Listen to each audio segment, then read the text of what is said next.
Hello, my name is Darryl Robert Schoon, and my topic for today is Capitalism and the Age of Aquarius. This topic was inspired by some comments I happened across in response to my latest article, Dumb Money, Smart Money, and Your Money.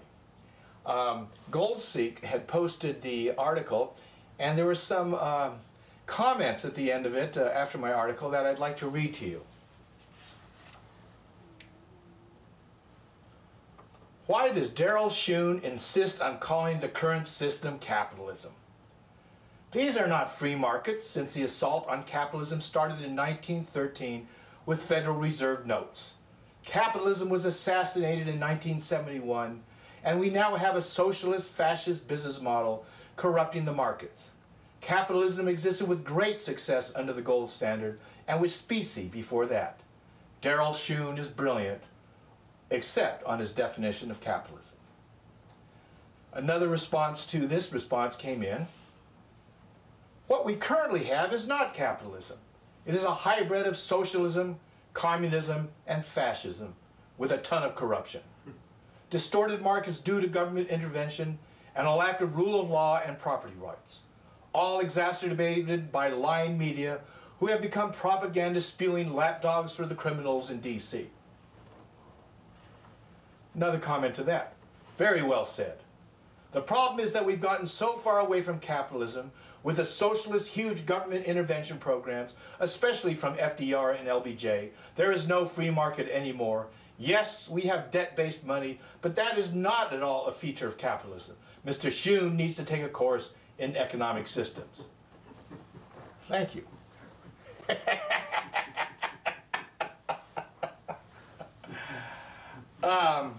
I doubt if I'm going to take any course in economic systems because I've never taken a course in economics.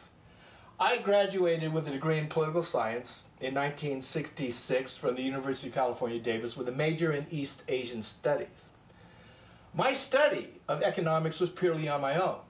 I've always said that it was to my benefit that I entered the study not with any preconceived notions about the field, but with simply some questions, which I have answered to my satisfaction, but clearly not enough to others, especially regarding the word capitalism. Now, for those who have remained current on my dollars and cents program, I've taken the subject a little bit off course, but it isn't. It's a bigger venue called Freedom and the Matrix. And I want to apply this to this question here at hand. In my metaphor of freedom and the matrix, I said that each of us is born with a disc. All right? We don't know it. It's invisible to us. But everything that comes to us, our memories, our impressions, our thoughts, our judgments, are recorded instantaneously 24/7 on the disc. All right? Now, as you can see, these discs, there's lots of them. All right? I mean, these are collective discs. There's probably, on the planet now, there's 5 billion of these. Yours is one of them.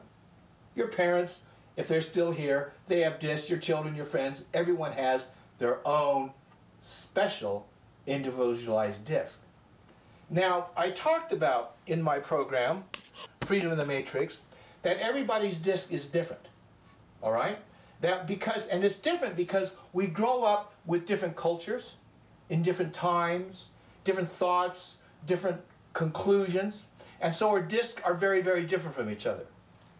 It is clear that my definition of capitalism on my disc is very different than those comments about capitalism on those people's discs.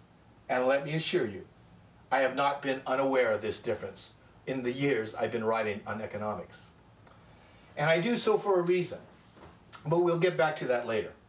And the reason, basically, is simply, I saw capitalism in my own way because I began studying the problems that we're in. I didn't come at it with an ideological bent, all right, which people do, especially here.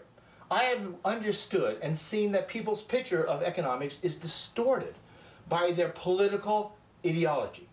Those on the left, like Keynes, those on the right, like Friedman. And those on the right don't like to admit that freedom Friedman was as much a paper boy and a believer in paper money and not gold as was Keynes.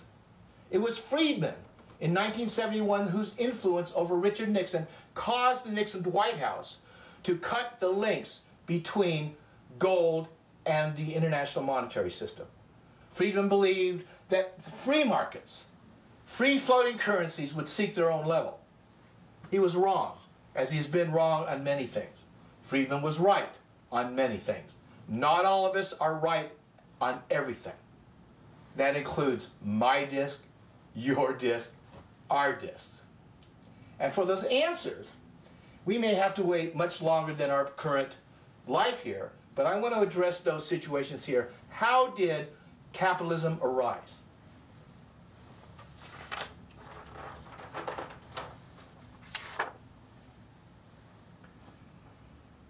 Martin Armstrong, who I admire very much, sort of capitulated or brought together the definition of capitalism that those who disagree with their disc about capitalism and I do, with these words.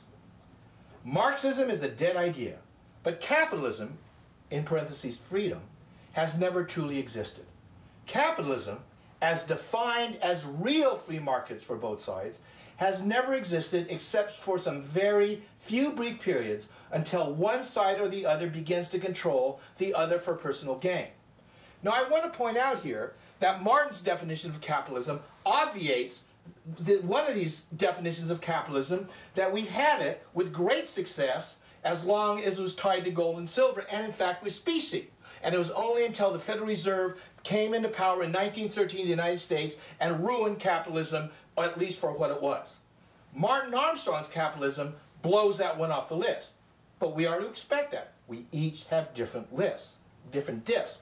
And what we're doing here is trying to understand why we have these different discs, and especially mine, since mine is the odd man out of generally everybody's. I define capitalism in all my writings this way.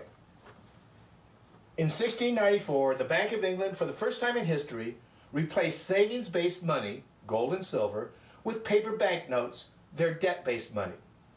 Debt-based money is the banker's capital. All right?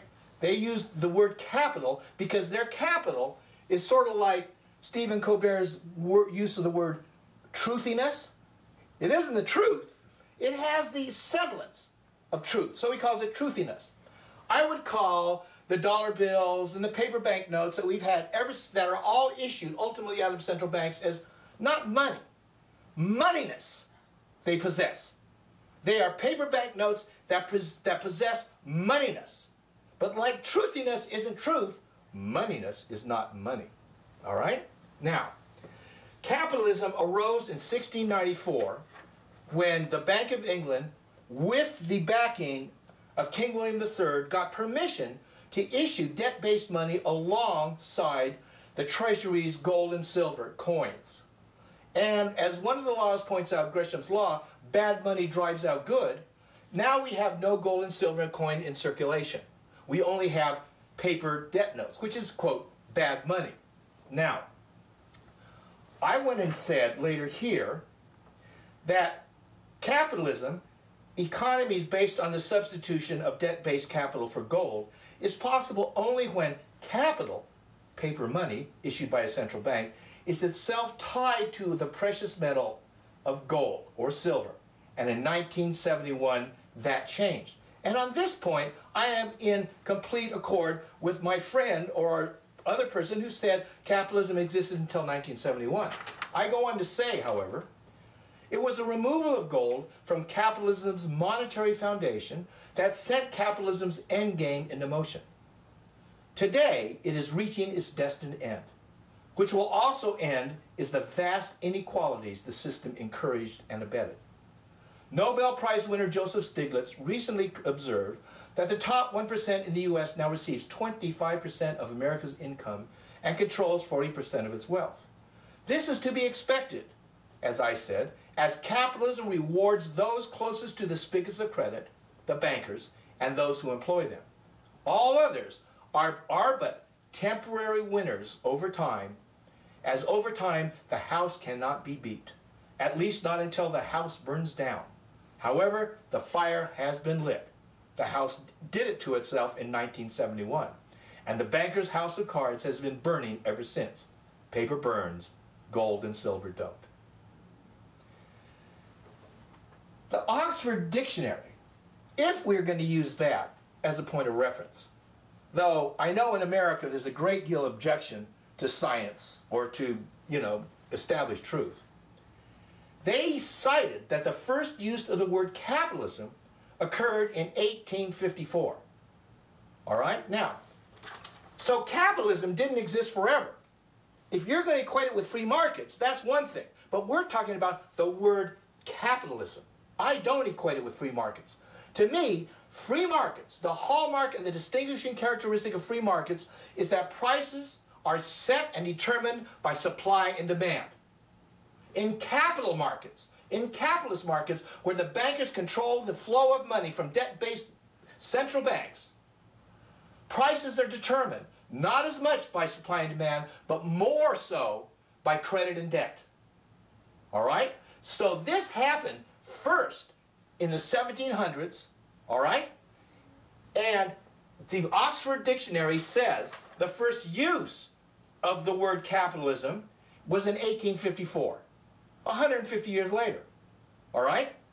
So I beg to differ with those of you who say capitalism has to do with free markets.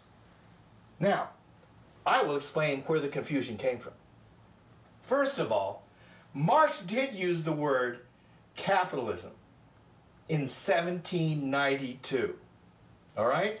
That's approximately 100 years to the year, almost, 1694, this is 98 years, when the bankers put their system into place. Now, what I say about capitalism is this. They designed it for a reason. They designed it as a Ponzi scheme to take everybody's wealth, government spending, corporate entrepreneurial ingenuity, and labor and scrape off as much as they could from themselves and let everybody else have what's left, which is not much after 300 years. All right? Well, now, how did capitalism get mixed up with free markets? The capitalism got mixed up with free markets very, very clearly.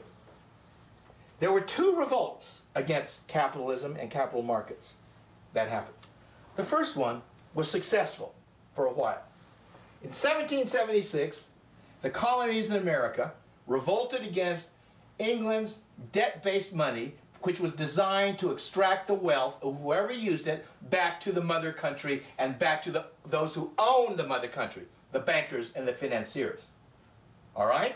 In 1776, the founding fathers of the United States, with their economy being sucked dry by England, went to war and overthrew the British. All right? And threw out their money. Thomas Jefferson himself said that the greatest danger to America lies not with standing armies. I'd like you to listen to that, the military-industrial complex. But to private bankers.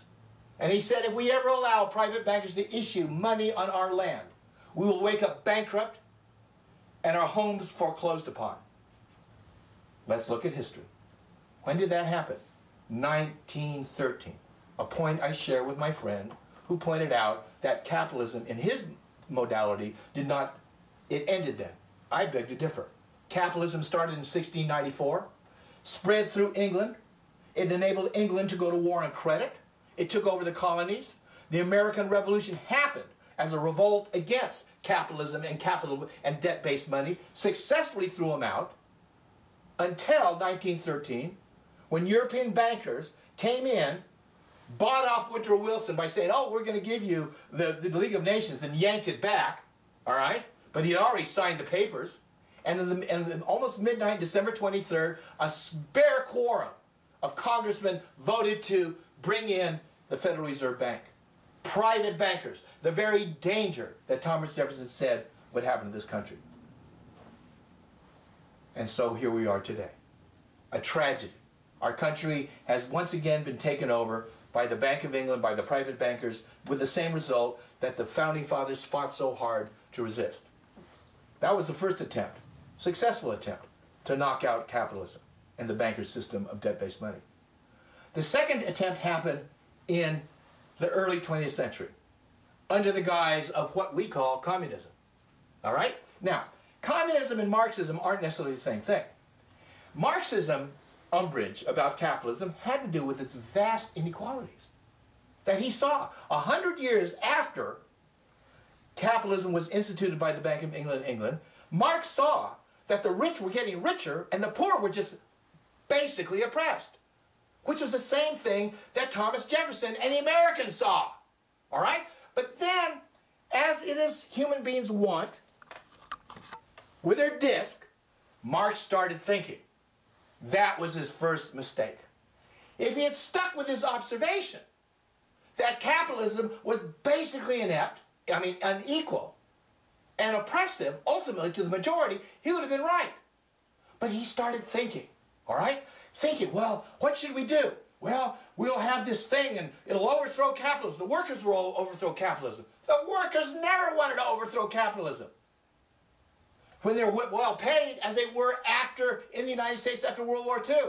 Blue-collar workers were the most conservative of the social strata in America.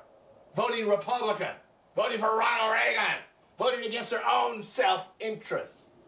Thinking that the bankers' freedom had to do with theirs. I guess that's trickle-down politics, all right? But what happened is that he first brought the idea of Marxism to the table. Well, how did Marxism become communism? It became, well, at a certain time, it was an accident of history. But I don't believe there are accidents.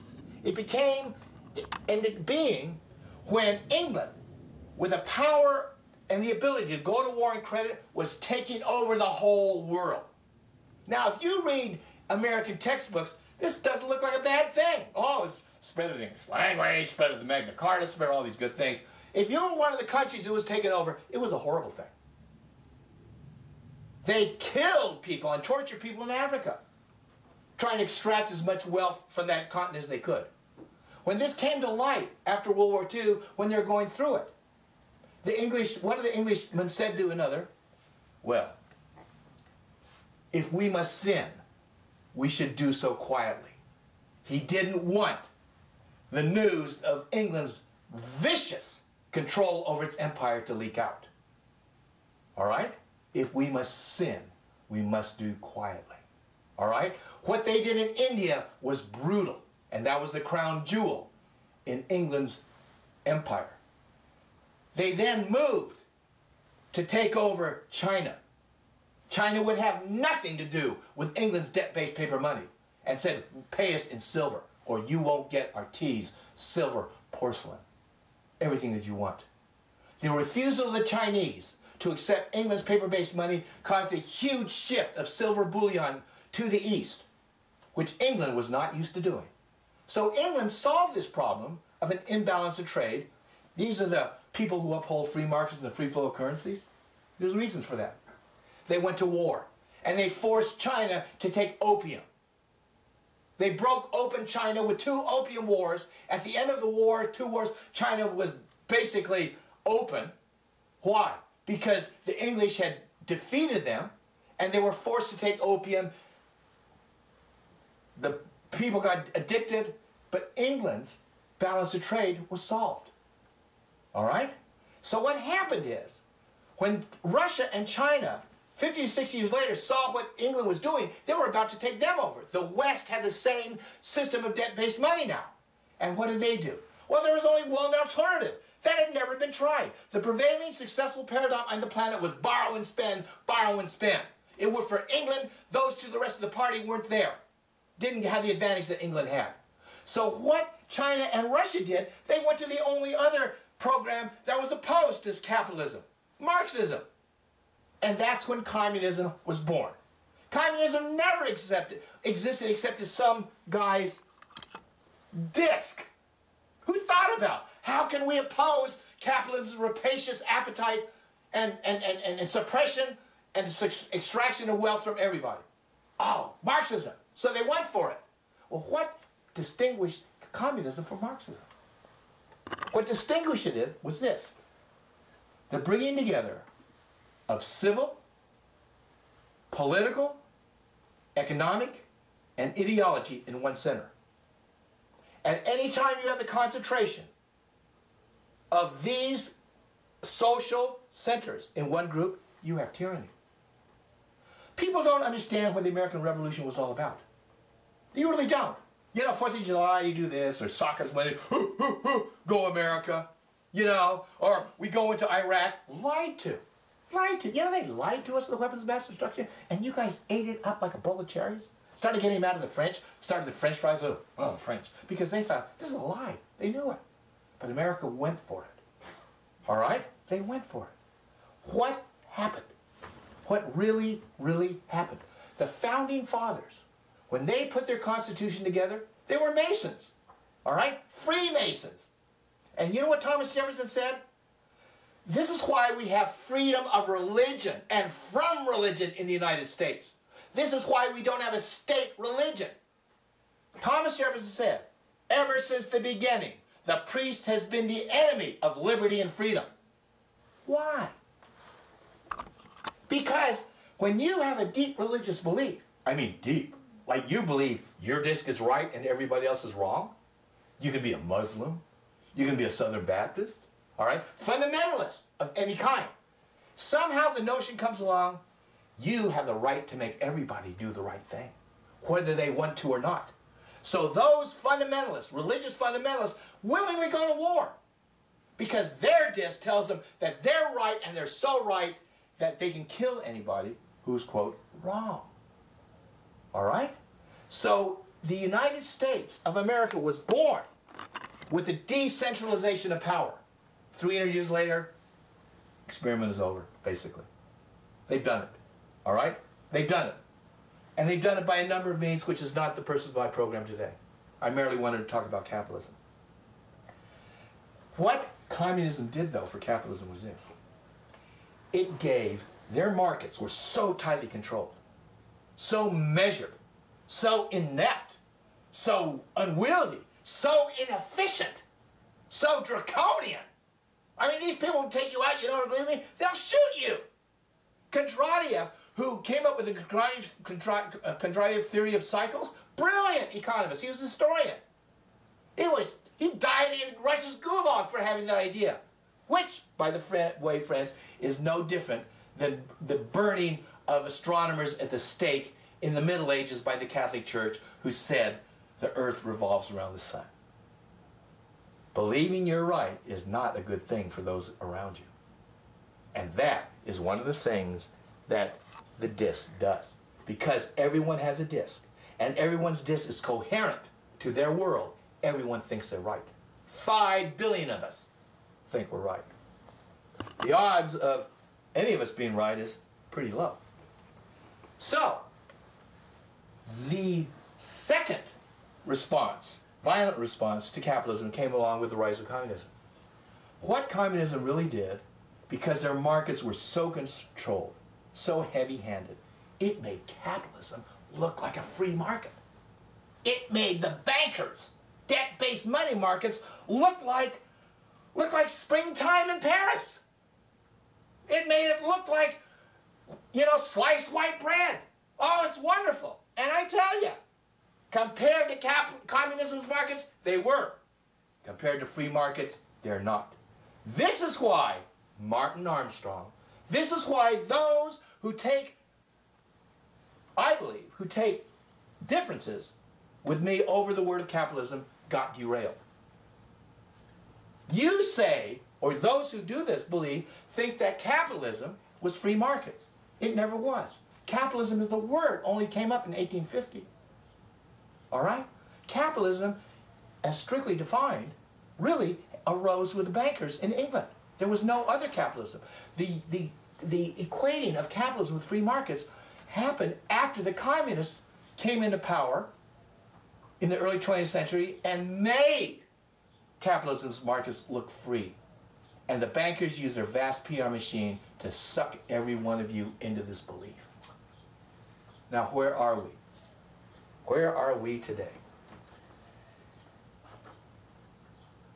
I really like Martin Armstrong.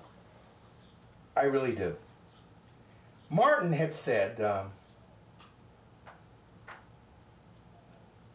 he said that people like me were socialists. He defined everybody who criticized capitalism today as socialists. Well, let me assure you, dear Martin, I'm not a socialist. And I have a lot of respect for Martin Armstrong. I found him very early. In the mid-1990s, I was studying economics on my own. Why? I had never taken a course in economics. But I had a burning question. What caused the Great Depression? And I had no preconceived notions. I didn't think Keynes was right. I didn't think Friedman was right. I had no position regarding the left and the right.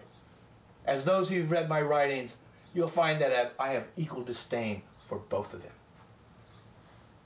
And I believe for good reason. But I'm speaking off of my disc. I may not have good reason at all. But what I want to say is this, is that where are we here? That Martin Armstrong, yeah, I was getting back to Martin. I followed Martin very early. I found him. I didn't find him early. He was discovered a lot earlier than I found him. I ran across Martin Armstrong in the late 1990s, probably 1991. And I had heard that there was this person who had predicted the very top of the Japanese Nikkei, the stock market, the day that it turned. All right?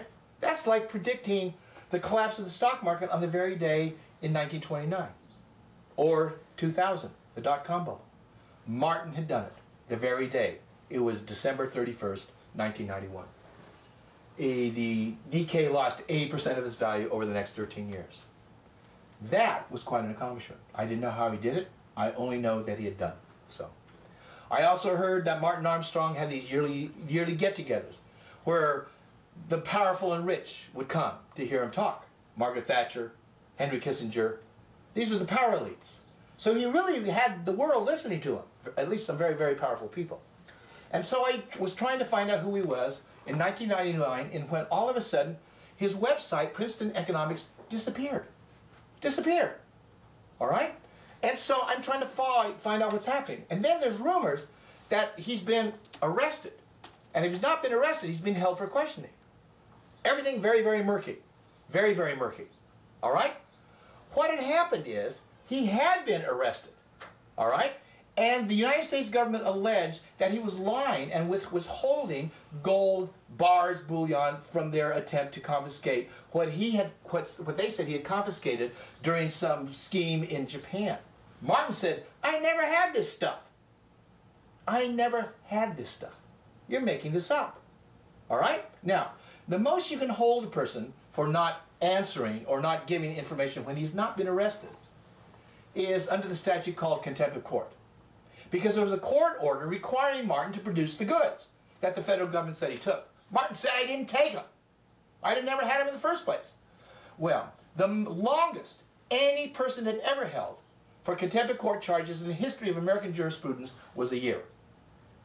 It was, almost as a rule of law, once the year is up, if they've held you, you go free. They can't hold you longer than that. Martin Armstrong was held by the federal government on contempt charges for 10 years. I knew something was strange. I had my own issues with the United States government. I have my own issues with power elites. I have my own issues with federal, executive, Supreme Court, congressional edicts, which all are focused on maintaining the current elite power over the rest of us, under the guise of democracy and freedom. I don't believe we have democracy and freedom. The Founding Fathers tried to build this. Human nature took over.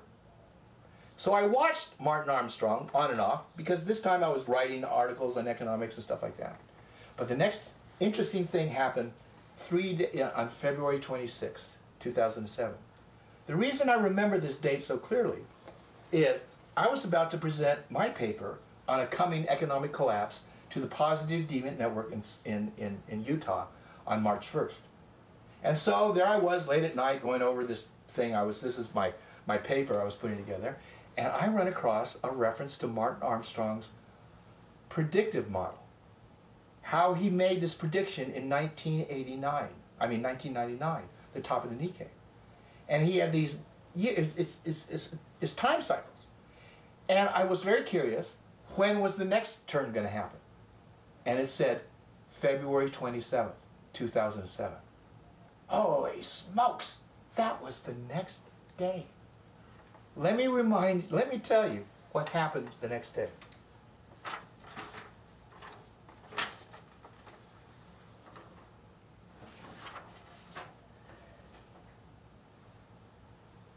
Stocks tumbled across the board after declining markets in China and Europe and a steep drop in durable goods triggered a massive sell-off on Wall Street. February 27, 2007. CNN said about that day, brutal day on Wall Street. The Dow Jones Industrial Average down 416. It had originally been down 560, recovered to 416.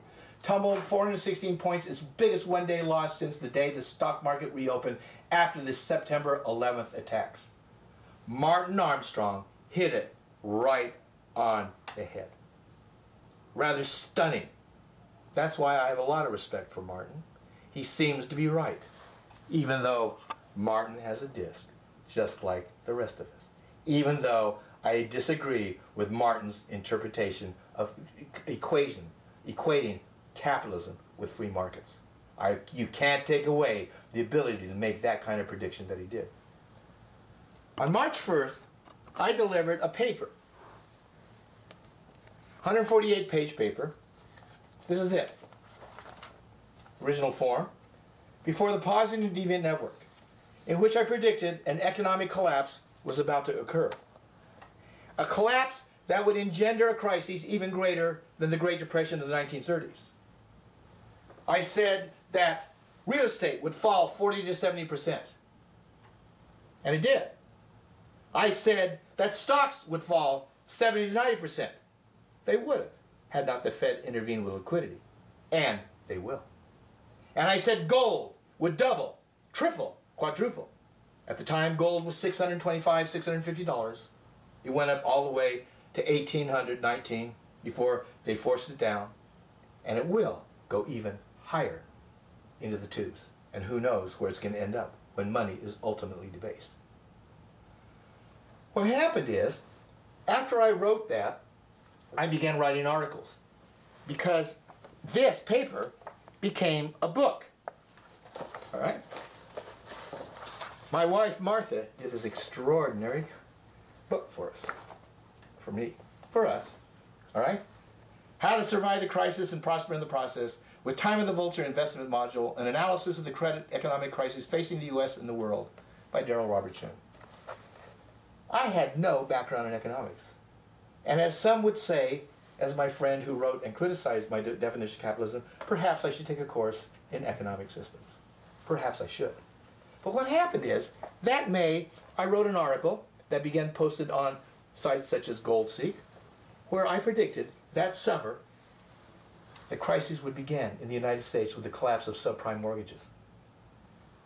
In the beginning of July, $2 billion hedge funds of Bear Stearns collapsed and went into nothing. I hit it on the money. In August, when I was speaking at a seminar in Hungary, invited by my dear friend, Professor Antal Fekete, it was on Austrian economics. We were there in Hungary, and that's when the credit crisis started going through the markets. And 1 year later, banks would collapse on Wall Street in September 2008. What was the rest of the world doing about this crisis?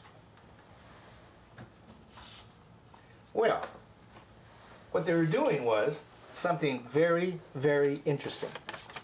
Just recently, an article in Financial Times magazine, May 30th, 2014, said this. In the 2001 issue of the International Journal of Forecasting, an economist from the International Monetary Fund published a survey of the accuracy of economic forecasts throughout the 1990s. He reached two conclusions. The first was that forecasts were all much the same. And the second was that their record was terrible. The record of failure to predict recessions is virtually unblemished. Now, I had predicted the economic collapse in a paper in 2007 on March 1st. What this Financial Times article pointed out was A year later, in April 2008, not one economist had called a recession even then. 1 year later, no one called even a recession. Now, how was I able to produce something like this? All the world's economists, at least the ones everybody listened to, had heard, didn't believe a recession was coming, let alone an economic crisis that would shake the West and the world's financial foundations to its roots. And yet, I did so, and I did it in a public forum. That is why that book got published. When I started posting articles on the web, we had a website for this book. We made it available. I knew no publisher would publish me. I had no background in economics. I had never taken a course. I had no credibility. Within a month of Survive the Crisis website, we had 10,000 readers from across the world. The average income level was over $100,000. We sold hundreds of these books, almost 900 books over the next 2 years. The price was $79.99 for a PDF download, $99 for a hard copy, and $129 for an investment module with a money-back guarantee. If you didn't like it, we would return the money. It's not bad if you've never taken a course in economics and make a prediction like that. The Positive Deviant Network, the forum in which I presented this outrageous prediction, was set in motion by my friend from law school, Marshall Thurber. I had met Marshall at Hastings Law School in 1966. Marshall and I became fast friends.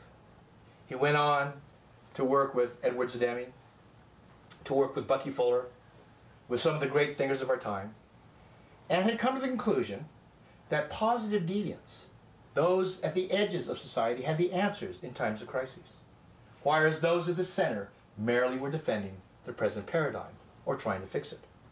So in 2005, Marshall assembled the Positive Deviant Network, and there was approximately 60 of us who were in attendance. And that's where I presented my paper. Now, when Marshall and I were in law school in 1966, Marshall went on to graduate. I, however, flunked out. I had never flunked out before. It was quite a shock to me. I was done quite well. But as I say, there were extenuating circumstances. This was San Francisco in the 60s. And that October, in my first year of law school, I took a hit of LSD. Now, I want to explain to you what LSD is and how it got here and why and what it did. LSD, if you care to look it up, was discovered by a Swiss chemist, Dr. Albert Hofmann, who was working for Sandoz. All right? He was working in his laboratory, and he went home and he had this extraordinary experience that blew his mind. And he figured, literally, that it had to do something that he was experimenting on. And he later went back and isolated it as lysergic acid diethylamide 25. And he took it again. Now, what happened? Word of this extraordinary drug started getting out in the 40s and in the early 50s, and the CIA heard about it. The CIA decided that LSD could be a weapon. It could be used to discombobulate Russian agents, break them down so they tell all their secrets. And so what the CIA did in the early 60s, because they were experimenting with this novel drug, they started making it available to college students all across the United States through these study programs. Timothy Leary and Richard Alpert's study program at Harvard was only one of the more famous ones. And so a whole generation of college students became exposed to LSD. And the hippies resulted. And instead of war, we wanted peace. Instead of going to work for a corporation, we wanted to hang out and have fun. And it shook American society. Well, why did that happen? Now, I have an explanation. Remember this? Remember this disk that everybody has? The disk that contains all your information? The disk that contains all your memories, all your judgments? The disk that allows you and gives you a sense of identity here, even though your identity changes every minute? Even the disc doesn't know how it got here. We each have a disc. And that disc is our world. And it's a constant feed. It's like going to see a foreign film and there's a subtitle every frame that explains to you what's going on. When a Hasidic Jew sees another Jew, he has a different feeling. When a Hasidic Jew sees a Palestinian, he has a totally different feeling. When a Palestinian sees a Hasidic Jew, he has a very different feeling than a Hasidic Jew. Because their discs are different. All right? Now, what did LSD do? It cut off the interface between you and your disc. It cut off the connection between you and your personal subtitle machine. All of the world's programming, all of the world's matrix was obviated for 6 hours if you took enough LSD. And then it came back. But for those 6 hours, you were free. You were free of judgments. You were free of, unless you had a bum trip, your fears. All right? And they did happen, but not as much as people say. You were free. And it set an entire generation, not everybody in our generation, to Woodstock, to India to meditate, because only by meditation could we voluntarily and consciously cut our link to the subtitle machine. Only by meditation could you stop the incessant chatter and roar, telling you what's going on, telling you what your previous judgments are, telling you who's wrong, and telling you you're right. So that's what happened to us in the 1960s. And as I wrote in my book, thank you to the CIA. Because without them, it never would have happened. The year before, I presented my book, How to Survive the Crisis and Prosper in the Process, to the Positive Deviant Network. Martha and I gave another gift to that extraordinary group of people. It's called Light in a Dark Place, The Prison Years. This is a book composed of my experiences. In prison, I had a 10-year prison sentence, of which I did 7. As Marshall was graduating from law school, I was in the county jail for sales of LSD. I had dropped out of law school. 1 year later, I was living in the Haight-Ashbury, running the food concessions for the Avalon Ballroom, listening to Janis Joplin, the Grateful Dead. It was a wonderful time. And by the way, even though this is a banker suit, I would like to tell people that this tie was designed by Jerry Garcia. Thank you, Jerry. Thank you, the CIA. Couldn't have done it without either one of you. But nonetheless, it changed my life. All right? Now, unlike a lot of hippies, my life went in very, very different directions. I've had presidential invitations. I was on the San Francisco China Subcommittee, appointed by Dianne Feinstein. I accompanied Dianne to China, into Shanghai in 1982, where I gave a talk on U.S.-China trade. All right? But this book really codified what I had written during my prison experiences from 1985 and 1992. And there's something I left out, but I'll get back to that later. I did write it when I was in prison, but I only thought of it today, that it really should belong in the end of this book. Anyway, prison was a very interesting experience, because in this book you will find out that I met in my first week there at Lompoc Federal Prison Camp, where Ivan Boesky went, all right? He ended up there. Who else ended up? Haldeman and Ehrlichman, the Nixon boys, they ended up there. I ended up there.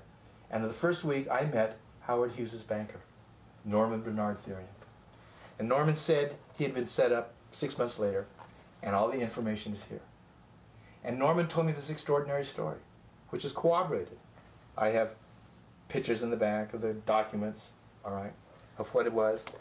But he said there was $500 million he raised from the Saudis on behalf of the Reagan White House that they basically stole, all right? And the money was later discovered. I found out by reading in a newspaper while in prison. It was discovered, and nobody else knew this money. I knew it only because of Norman. And in 1967, I'm reading the LA Times, and it said $500 million in a fund meant to benefit the Afghan resistance was discovered commingled with funds from the Iran-Contra affair. That story is in here. Because later, I was to find out that the man whose bank account it was in was the same man who was the owner of the Bank of New York that in the very week after 9/11 engaged in huge outside trades with the Federal Bank, Reserve Bank, Bruce Rappaport. But What really happened is, and I didn't include it in here, was in the last year of my prison sentence, these words came to me. 1991. And I wrote them down.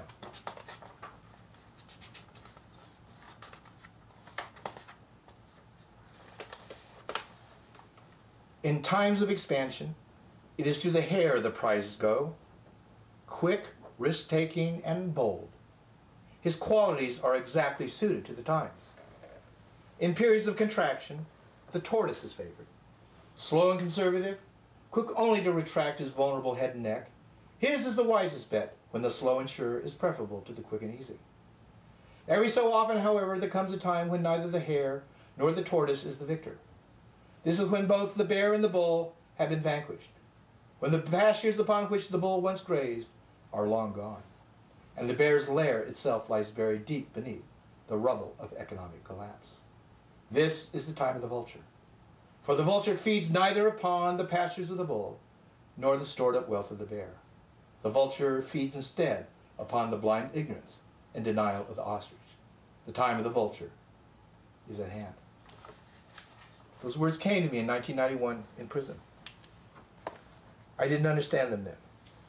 But when I made my presentation predicting an economic collapse to the Positive Deviant Network on March 1st in 2007, it was the beginning of my report. I care little whether or not people agree with me about my definition of capitalism. I care little if people think that my predictions may be on or off, that we're not going to have that catastrophic economic collapse that I believe is going to happen. Because what I have found out to be true is in fact true. That we are headed there. And I have believed this for a long, long time. And we are getting closer. We're at the edge. We're at the edge so close that it's shifting beneath our feet. Now, Bucky Fuller. When I was at the Positive Deviant Network, Marshall got me to read Bucky Fuller's amazing book, The Critical Path. My friend Marshall had been a personal friend of Bucky for years, studied him intensively. When I finally read Bucky, I realized his views coincided with mine. This is the last book that people know that he wrote. In the foreword he says this: twilight of the world's power structures.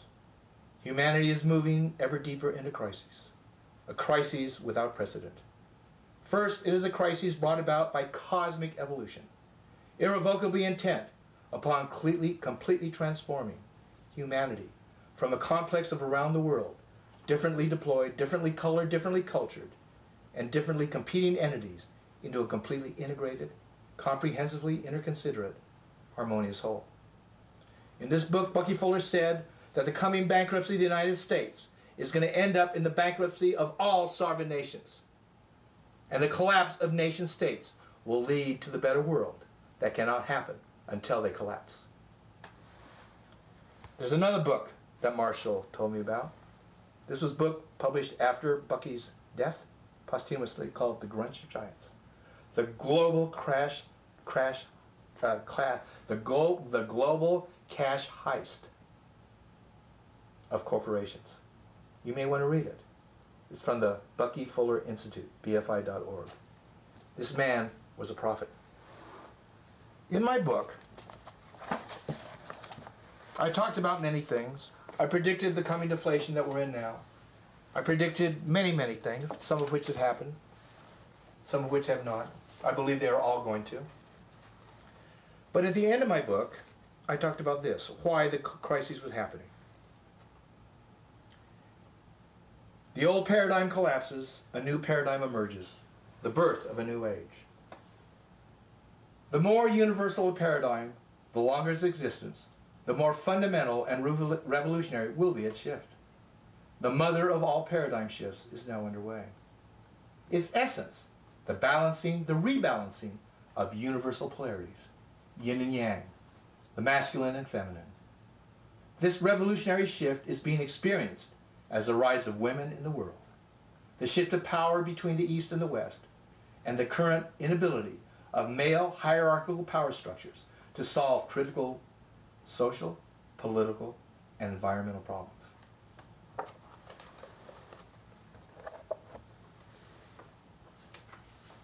I believe the age of Aquarius is coming.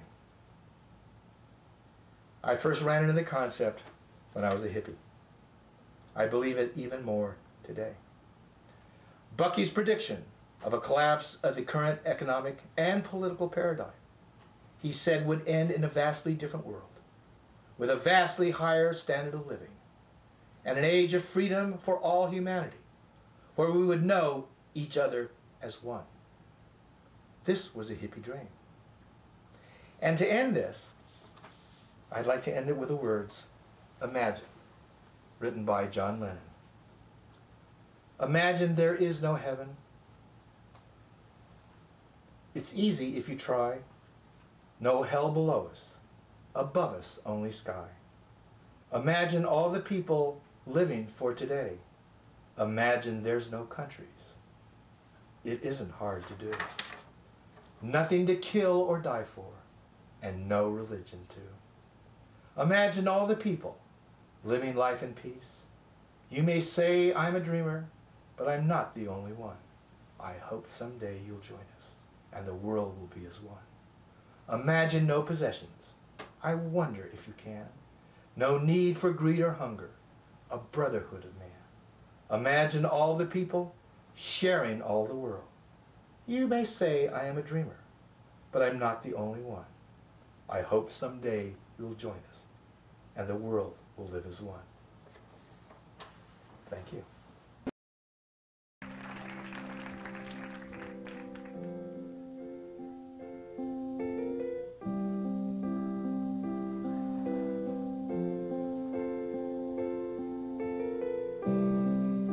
Imagine there's no heaven.